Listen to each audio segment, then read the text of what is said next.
शुभ संध्या students, कैसे हैं आप सब लोग। देखिए, आज की क्लास में हम पढ़ने वाले हैं कार्नोट्स थ्योरम।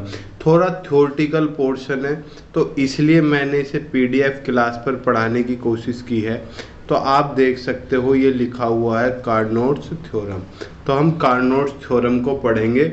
यहाँ पर मैंने दिखाने की कोशिश की है कितना पूछा गया है। देखो, मेरठ, पूर्वांचल, कानपुर, गोरखपुर, मेरठ, अवध, कितना पूछा जाता है। सर ये तो बहुत पहले पूछा गया था यार, मेरे पे बुक थोड़ी सी ओल्ड है, तो इस वजह से इसमें पूछा है। नई बुक लोगे तो आपको उसमें नया भी दिखाई देगा। अब देखो, यहाँ पर टाइटल डला हुआ है कार्नोट्स थ्योरम। अब कार्नोट्स थ्योरम को समझने की कोशिश करना।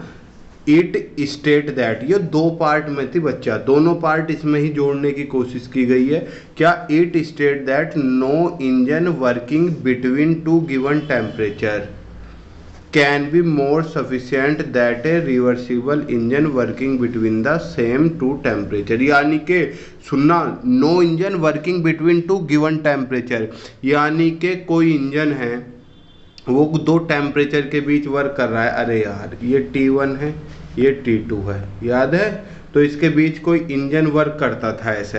तो कोई इंजन वर्क कर रहा है, तो वो इंजन अगर इन टेम्परेचर के बीच हम रिवर्सिबल इंजन लगा दें, तो वो इंजन रिवर्सिबल इंजन से ज़्यादा इफिशिएंट नहीं हो सकता। सर ऐसा कैसे? अरे कार्नोट ने 100% इफिशिएंस इंजन बनाने की कोशिश की थी, और वो इंजन कैसा था बच्चा? वो इंजन था रिवर्सिबल इंजन। तो रिवर्सिबल इंजन सबसे ज़्यादा इफिशिएंट इंजन था। तो रिवर्सिबल इंजन सबसे ज़्यादा इफिशिएंट इंजन है। तो इस स्टेटमेंट का मतलब क्या हो गया? अगर दो टेम्परेचर के बीच एक इरिवर्सिबल इंजन लगा हुआ है और एक रिवर्सिबल।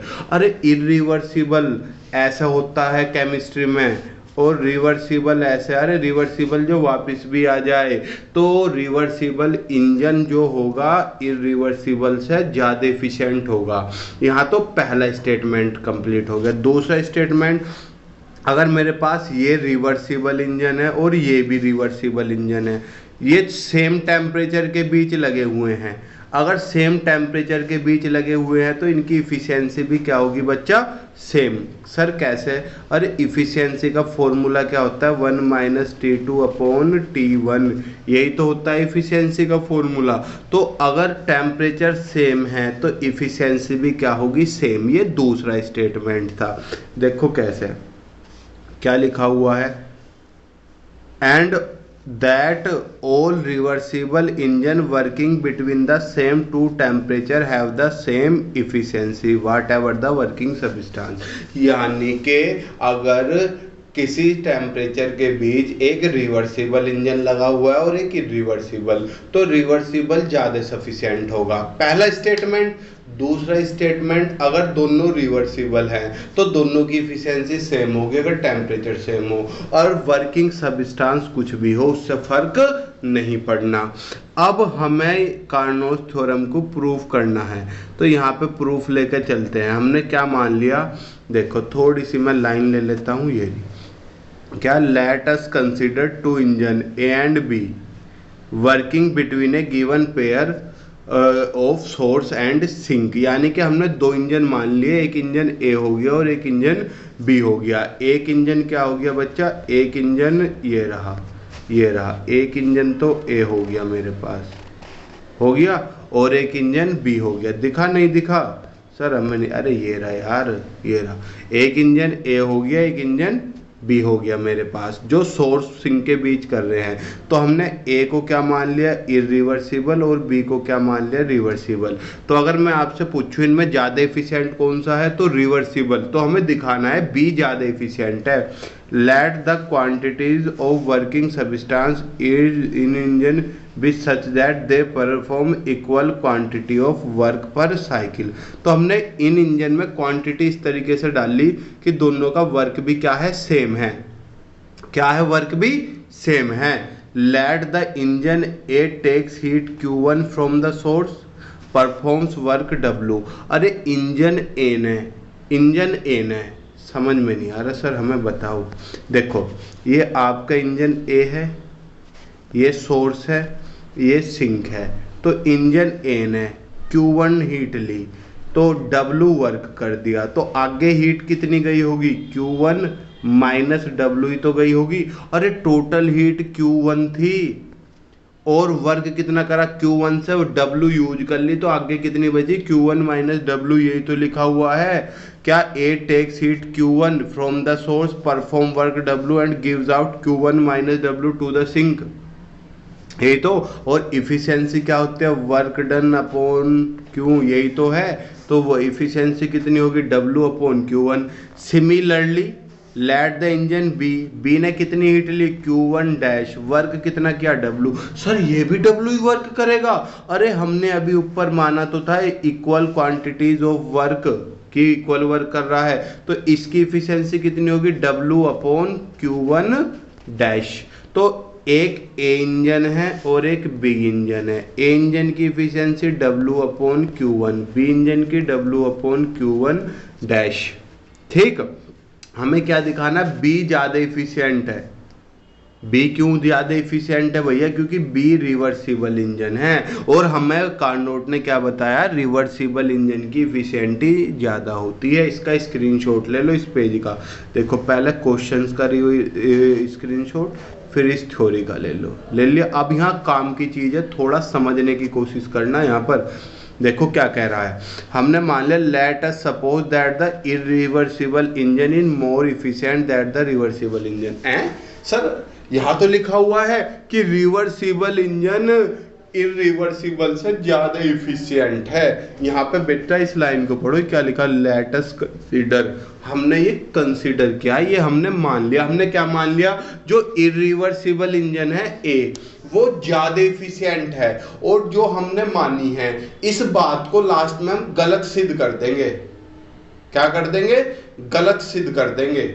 तो गलत सिद्ध होने का मतलब जो हमने माना था वो गलत है। हमने क्या माना था, इरिवर्सिबल ज्यादा इफिशिएंट है, ये बात क्या सिद्ध होगी, गलत। तो इसका मतलब इरिवर्सिबल ज्यादा इफिशिएंट नहीं है। समझे क्या कहना, मैंने कहा राजू एक लड़की है और लास्ट में वो बात गलत साबित होगी, तो इसका मतलब क्या है, राजू लड़की नहीं है। जब मेरी बात गलत साबित हो रही है तो मैंने यहाँ पे क्या मानना, मैंने माना late us consider suppose that the irreversible engine is more efficient, की इरिवर्सिबल, देखो irreversible engine A is more efficient, देखो इस लाइन को पढ़ो, इरिवर्सिबल इंजन इन मोर इफिशिएंट। लेटस, लेटस का मतलब क्या होता है, मान लो पूरे को मैं इसे ब्रैकेट में कर देता हूँ, रुको एक सेकंड, ये रहा। हमने क्या मान लिया, ए को मोर इफिशिएंट मान लिया, किससे, बी से। समझ में आई। तो भैया ए की इफिशियंसी क्या थी, ए की इफिशियंसी थी W अपॉन Q1, बी की इफिशियंसी क्या थी, W अपॉन Q1 डैश। तो भैया ये हो गया ना, ए की इफिशियंसी ज़्यादा होगी, ये लिखा हुआ तो है कि W upon Q1 is greater than. अब देखो भैया बड़ा कौन होगा, जिसकी नीचे की वैल्यू छोटी होगी। समझ में नहीं आया। अब पर मैंने कहा एक तो है 2/10/2 और एक है 10/5। अब मुझे बताओ कौन सी वैल्यू बड़ी है। आप कहोगे सर ये वाली बड़ी है, लेकिन नीचे वाले की बात करें तो नीचे वाली इधर वाली बड़ी है, दिख रहे हो। अबे जिसके ज्यादा हिस्से होंगे वो उतना ही छोटा होगा, जिसके कम हिस्से होंगे वो उतना ही बड़ा होगा, समझे। तो नीचे वाला Q1 डैश Q1 से ज्यादा बड़ा हो गया, तो Q1 dash is greater than Q1। ये समझ में आ गई। अब हम क्या कर रहे हैं, इस बात को प्रूफ की तरफ लेके चल रहे हैं। ये रहा प्रूफ, ज़्यादा लेंथी है बेटा, थ्योरेटिकल है थोड़ा पोर्शन, इस वजह से इसे मैं ऐसे लेके चल रहा हूँ। क्या लिखा हुआ है यहाँ पर देखो, now let us imagine the two engine to be so couple that the engine A works directly and it drives the engine B reversibly. हमने क्या मान लिए, दो इंजन ए और बी, ये रहा ए और ये रहा बी, एक दूसरे से कपल है, ग्रुप में काम कर रहे हैं, ठीक है। ए वर्क्स डायरेक्टली, ए डायरेक्टली वर्क हो गया, एंड बी रिवर्सिबली, डायरेक्टली का मतलब सीधा है और बी रिवर्सिबल उल्टा काम कर रहा है। एज शोन इन फिगर 8, जैसा कि ये रहा फिगर 8 में दिखाया गया है। ना B act as refrigerator. Sir refrigerator कैसे? अरे हीट इंजन क्या करता है, सोर्स से हीट लेता है और सिंक को भेजता है। रेफ्रिजरेटर उल्टा करता है, वो सिंक से लेता है सोर्स में, यानी कि हीट इंजन सोर्स गर्म से हीट लेकर ठंडे में भेजेगा और आपका ठंडे से लेकर गर्म में भेजेगा रेफ्रिजरेटर। तो हमने यही तो लिखा है, ए वर्क्स डायरेक्टली, ए तो सीधा काम कर रहा है, सोर्स से ले रहा है सिंक में, और बी कैसे एक्ट कर रहा है, बी एक्ट कर रहा है रिवर्सिबली, वो उल्टा काम कर रहा है। समझे इस बात को? देखो देख सकते हो आप, क्या देख सकते हो बच्चा, taking in heat Q1 dash minus W from the sink. Sir खोपड़ी में पल्ले ही नहीं पड़ रही है। अबे नलायको, देखो ये Q1 लेके Q1 माइनस डब्ल्यू भेज रहा था, अब B क्या कर रहा था, Q1 डैश ले रहा था, W वर्क कर रहा था, आगे कैसे क्या भेजा था, Q1 डैश माइनस डब्ल्यू, यही तो होगा।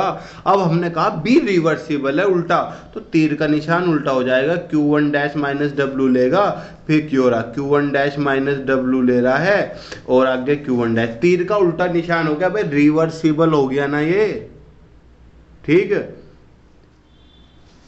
The couple in this way forms a self acting device, एक सेल्फ एक्टिंग यानी कि खुद ही वर्क करने वाला डिवाइस है ये। Since all the work needed to run the refrigerator, कितना वर्क कर रहा है engine, the net heat taken in from the sink, जितनी नेट हीट है जो सिंक से ली जा रही है वो कितनी है भैया। देखो सिंक में आई कितनी, Q1 माइनस डब्ल्यू, निकाल कितनी ली, Q1 डैश माइनस डब्ल्यू, तो कितनी बची भैया, बाद वाले में से पहला वाला माइनस कर दो, Q1 dash minus W minus Q1 minus W. देखो अब जब Q1 dash minus W minus Q1 और माइनस माइनस प्लस डब्ल्यू, तो डब्ल्यू से डब्ल्यू कट गया, क्या बचा, Q1 डैश माइनस Q1, ये रहा, इतनी हीट सिंक में बची।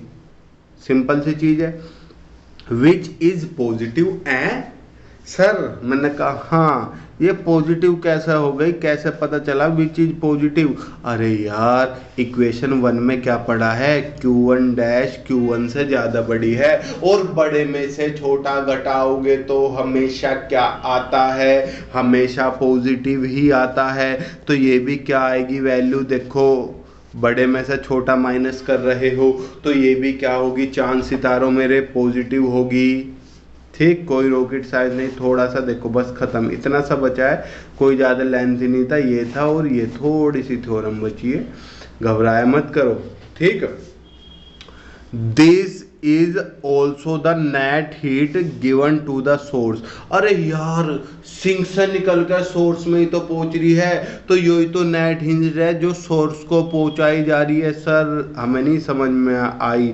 अरे देखो तो नलायको, सोर्स में कितनी जा रही है, Q1 डैश, निकल कितनी रही है, Q1, तो सोर्स में कितनी बची, Q1 डैश माइनस Q1, और इतनी हमारी सिंक में थी, तो सोर्स में सिंक में क्या होगी, सेम ना होगी।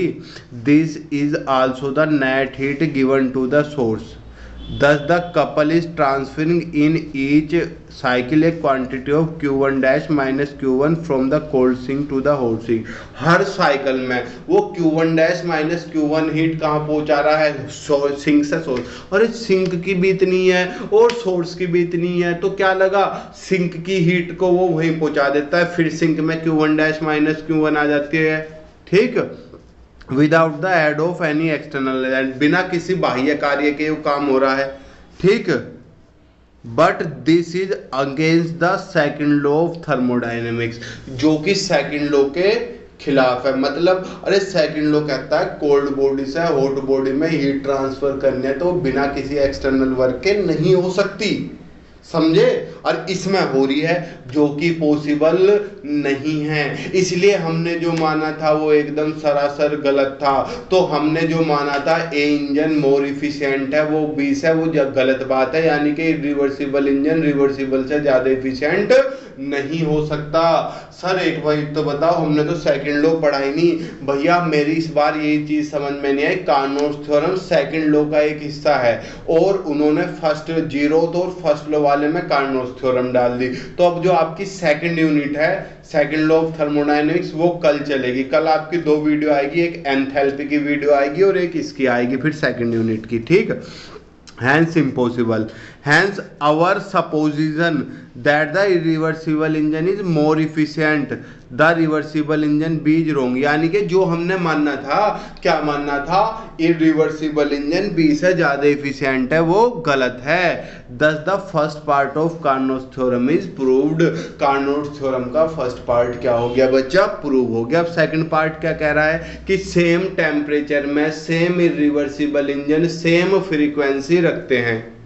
सेकंड पार्ट की चले, the second part of the theorem follows as a corollary. देखो सेकंड पार्ट क्या कहता है, let us consider two reversible engine A and B working between the same source and sink.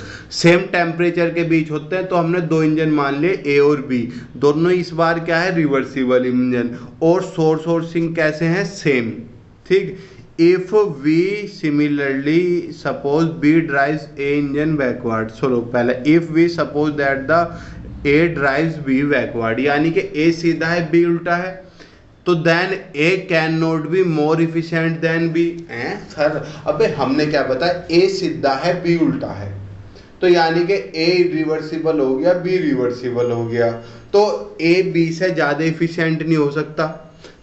A can not be more efficient than B, हमने पढ़ा reversible जो उल्टा चलेगा वो ज़्यादा इफिशियंट हो जाएगा। अब हमने क्या कर लिया, सिमिलरली बी ड्राइव से हमने मान लिया इस बार बी ड्राइव ए कर रहा है, बी सीधा है ए उल्टा है, तो इस बार ए ज़्यादा इफिशियंट हो गया।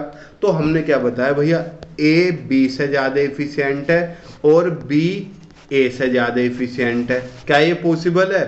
हमने कहा मैं मेरे भाई से लंबा हूँ और मेरा भाई मुझसे लंबा है, क्या ये पॉसिबल है? और हम दो ही भाई हैं। अबे ए बी से ज़्यादा इफिशियंट है और बी ए से ज़्यादा इफिशियंट है, इसका मतलब दोनों इक्वल हैं। Hence the two engines are equally efficient. Thus, the efficiency of a reversible engine depends only on the temperature of the source and is completely depends on the nature and मतलब nature से और working substance के nature से, property से independent होते हैं। किस पर डिपेंड करते हैं? केवल टेम्परेचर पर। अरे इफिशियंसी पढ़ी तो थी रिवर्सिबल इंजन की, यही तो पढ़ी थी, इसमें कोई सब्सटेंस थोड़ी आ रहा है। इतनी सी बेटा आपकी कार्नोस थ्योरम थी।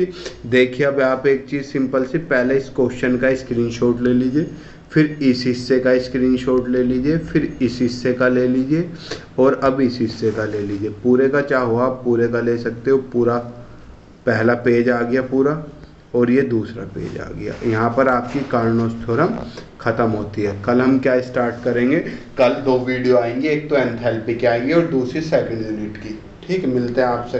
तब तक के लिए गुड लक, खुश रहिए। जय हिंद, जय भारत, शुभ संध्या, प्रणाम।